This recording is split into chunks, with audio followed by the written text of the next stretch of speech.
ఈ మధ్యకాలంలో party senior నాయకులు మాజీ మంత్రివర్యులు అంబటి రాంబాబు గారి మీద, వారి కుటుంబం మీద, వారి ఇంటి మీద జరిగినటువంటి దాడి, తర్వాత వారిని అరెస్ట్ చేయడం, రాజమండ్రి సెంట్రల్ జైలుకి తరలించడం, ఈ జరుగుతున్నటువంటి కక్షపూరిత రాజకీయాల్ని, జరుగుతున్నటువంటి రాజకీయ పరిణామాల మీద పెద్ద ఎత్తున రాష్ట్ర వ్యాప్తంగా చర్చ జరుగుతూ ఉంది. అందులో భాగంగా ఈరోజు వారిని ములాఖాతులో భాగంగా వారిని కలుగుద్దామని చెప్పి ఈరోజు రావడం జిల్లా పరిషత్ చైర్మన్ విజయనగరం సున్సీన్ గారు, అలాగే మాజీ శాసనసభ్యులు మాజీ ప్రభుత్వ విప్ అయినటువంటి ధర్మశ్రీ గారు అందరం కూడా ఈరోజు రావడం జరిగింది. ఇప్పుడు వారిని కలవాలని చెప్పి అనుకున్నాం, కానీ కాస్త నీరసంగా ఉంది. మధ్యాహ్నం తర్వాత కలుద్దామని చెప్పి వారు విల్లింగ్నెస్ని మధ్యాహ్నం తెలియజేయడంతో మళ్ళీ 3 గంటలకి కలవాలని చెప్పి నిర్ణయం తీసుకున్నాం. ఈ జరిగినటువంటి ఇన్సిడెంట్లో ఏదైతే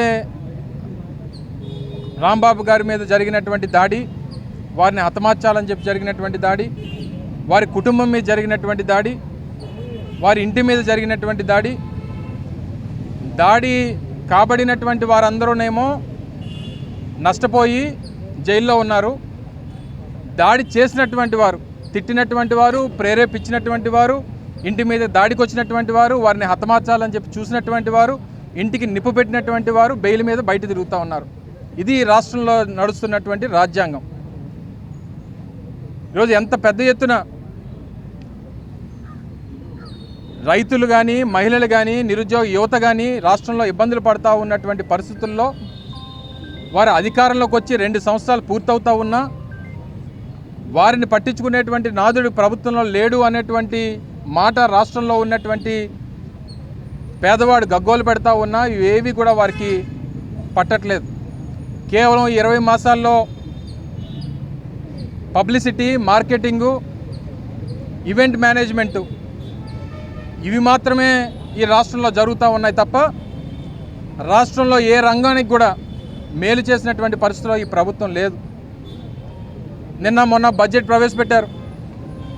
మొట్టమొదటిసారి అసలు అప్పు ఎంత తీసుకున్నారో, ఎంత ఖర్చు పెట్టారో, దేనికి ఖర్చు పెట్టారో, బడ్జెట్ ఎస్టిమేట్స్ ఏంటో కనీస అవగాహన లేనటువంటి కూర్పు ఏదైతే ఉందో నాకు తెలిసి బహుశా స్వతంత్రం వచ్చిన తర్వాత ఆంధ్రప్రదేశ్ రాష్ట్ర చరిత్రలో ప్రవేశపెట్టినటువంటి బడ్జెట్ ఏదైనా ఉందంటే మొన్న ప్రవేశపెట్టినటువంటి బడ్జెట్.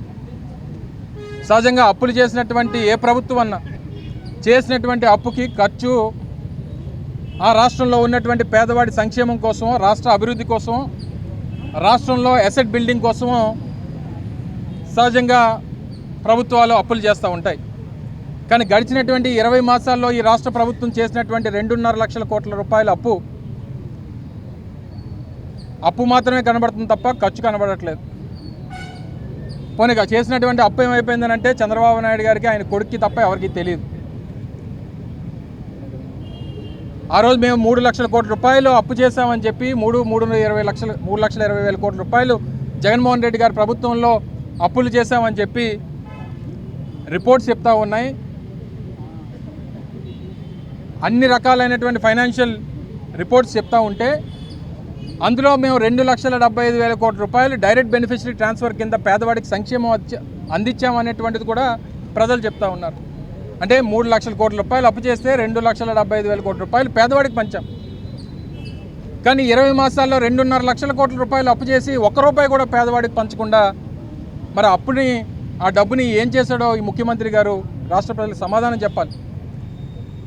వారు చెప్తున్నటువంటి సూపర్ 6 హామీల్లో ఏ హామీని కూడా పూర్తిగా అమలు చేయకుండా, కనీసం బడ్జెట్లో కేటాయింపులు పెట్టకుండా ఈరోజు మా బడ్జెట్ దేనికి ప్రవేశపెట్టారో కూడా తెలియనటువంటి పరిస్థితిలో ఉన్నాం. ఈరోజు రానటువంటి ఈ 3 సంవత్సరాల కాలంలో బహుశా నాకు తెలిసి రోజుకి 500 కోట్ల రూపాయలు అప్పు చేస్తూ ఉన్నాడు ముఖ్యమంత్రి గారు. ఈ 2 సంవత్సరాల్లో దాదాపు 3 లక్షల కోట్ల రూపాయలు, మరో 3 సంవత్సరాలు మరో 5 లక్షల కోట్ల రూపాయలు అప్పు చేస్తాడు, లేదా 6 లక్షల కోట్ల రూపాయలు అప్పులు చేస్తాడు. చివరికి రేపు అధికారం దిగిపోయేటువంటి సమయానికి ఆ అప్పులు కుప్పంతా తీసుకుని వచ్చి రేపు మా ప్రభుత్వం మీద పెట్టి వెళ్ళిపోతాడు. ఆయనకేమి పేదవాడికి పంచింది లేదు. వ్యవసాయ రంగం ఇబ్బంది పడుతూ ఉంది, వైద్య రంగం ఇబ్బంది పడుతూ ఉంది, విద్యారంగం ఇబ్బంది పడుతూ ఉంది.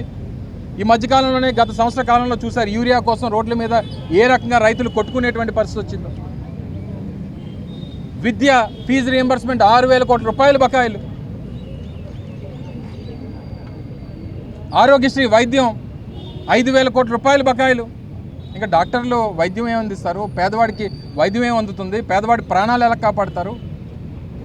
ప్రధానమైనటువంటి రంగాలు వ్యవసాయం, విద్య, వైద్యం దేనికి కూడా సరైనటువంటి కేటాయింపులు లేకపోతే, ఇక సంక్షేమం కోసం ₹1 కేటాయించకపోతే, మహిళలకి 1,500 రూపాయలు నెల నెలా ఇస్తానని చెప్పినటువంటి మాట గాల్లో కలిసిపోతే, నిరుద్యోగ యువతకి నెలకి 3,000 రూపాయలు నిరుద్యోగ భృతి ఇస్తానని చెప్పి ఆ భృతిని అలా ఎక్కడా కనబడకుండా చేసేస్తే, సంవత్సరానికి 3 సిలిండర్లు అన్నారు. అన్నదాత సుఖీభావ కింద సంవత్సరానికి 20,000 రూపాయలు రైతుకి పెట్టుబడి సాయం అన్నారు. ఏది ఒక్కటి చేస్తే చెప్పండి. ఆ మహిళలు అడిగితేనేమో ఏదో P4 అన్నాడు ఆయన. ఏది ఆ P4 ఎక్కడుంది? ఆ P4 అంటే అసలు చంద్రబాబు నాయుడు గారికి తెలుసా అసలు P4 అంటే ఏంటో?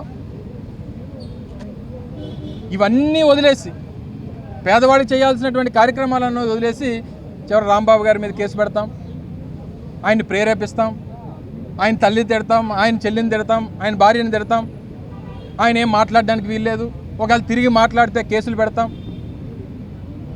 అంత పెద్ద ఎత్తున రెచ్చగొట్టి కర్రలు పట్టుకొని వచ్చి లాఠీలు, రాళ్ళు పట్టుకొని వచ్చి ఆయన మీద దాడి చేయాలని చెప్పి చూసి ఆయన్ని బూతులు తిడుతూ ఆయన్ని ప్రేరేపిస్తే, తిరిగి ఒక మాట అంటే మళ్ళీ తిరిగి ఆయన వచ్చి నేను ఈ స్థాయిలో ఉన్నటువంటి వ్యక్తిని పొరపాటున కూడా ఆ మాట అనకుండా ఉండాల్సిందని చెప్పి రిగ్రెట్ అయిన తర్వాత కూడా మీరు దాడి చేస్తే తిరిగి మళ్ళీ జైలు ఆయనకి, దాడి చేసిన వాళ్ళకి బెయిల్ను.